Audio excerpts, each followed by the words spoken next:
Hi, everyone. My name is Nate Fick, and I'm the Ambassador at Large for Cyberspace and Digital Policy at the State Department. It's terrific to be with you. Thank you, MCPA. I'm really honored to be a small part of this HammerCon event, where I understand your theme for the year is understanding our past to succeed in the present and shape the future.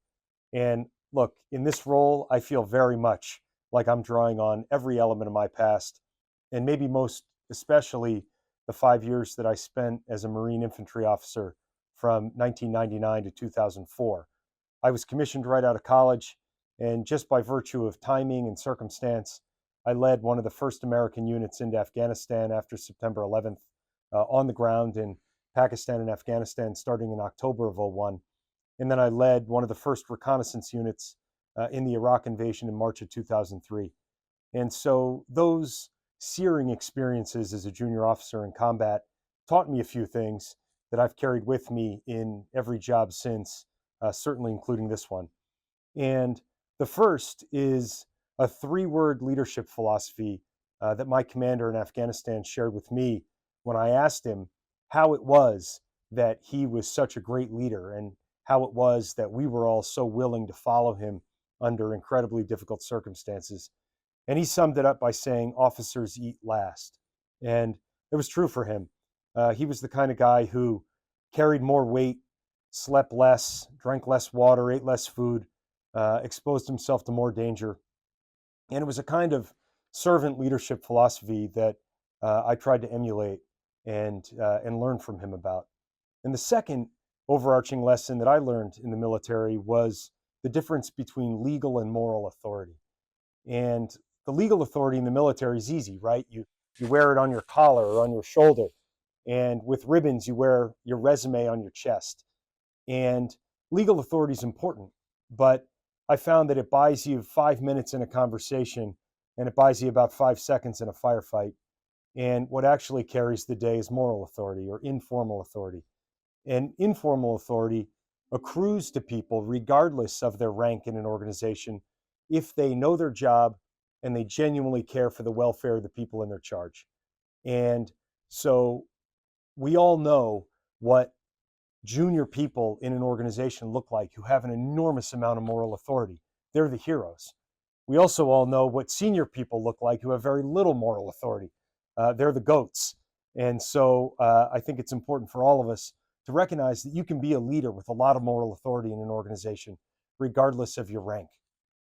And so all of that military experience for me in my 20s was a consequence, really, of failures of diplomacy, not of working level diplomats, but at some very senior levels in terms of policy formulation. And so that has really inspired me now, a little bit later in my career, to throw in my weight and my energy in support of the intrinsic value of diplomacy in our foreign policy and the idea that diplomacy is and must be the nation's tool of first resort. So, here in this new Bureau for Cyberspace and Digital Policy at the State Department, we're integrating a lot of work that had been happening here over time around cybersecurity policy and digital policy, which is, think about it as the guts of the internet, the cables and the fiber, the wireless networks and the data centers and the satellites that actually make the internet work globally. We're adding to it a whole new basket of emerging technologies, artificial intelligence, quantum science, biotechnology, and then building all of that work on a foundation of our rights and values as Americans and as human beings. And we're applying all of that in a world where technology is changing everything. And it's also changing every aspect of our foreign policy. So, in this world where tech is now inextricably a part of our uh, East Asia policy, of our Africa regional policy, of bilateral policy with NATO nations or the NATO alliance, where it cuts across every piece of our climate work and our human rights work, uh, it is inextricably linked to every piece of our foreign policy. So, what we're trying to do here at CDP is lead the department's efforts to build a positive, affirming, compelling vision for what our shared technology future can be. A vision that's open to anybody, that they can buy into as long as they support the future of an internet that is free, open, interoperable, reliable, and secure.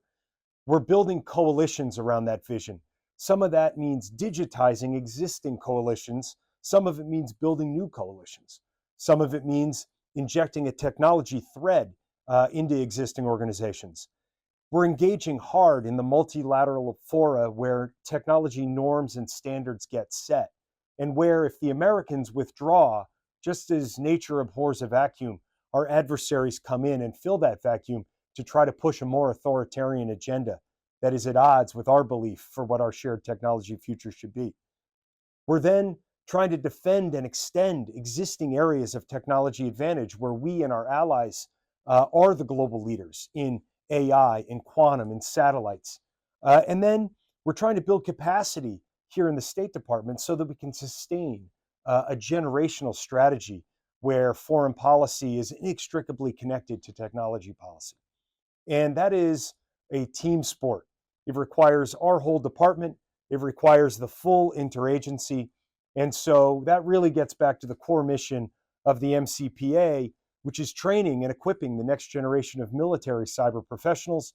I have the great honor and pleasure of working with many of you every day, and I look forward to continuing to work with you in the future to pursue all of our interests and all of our values in the technology space. So thank you again for having me. Best wishes for a great event, and thank you for your leadership.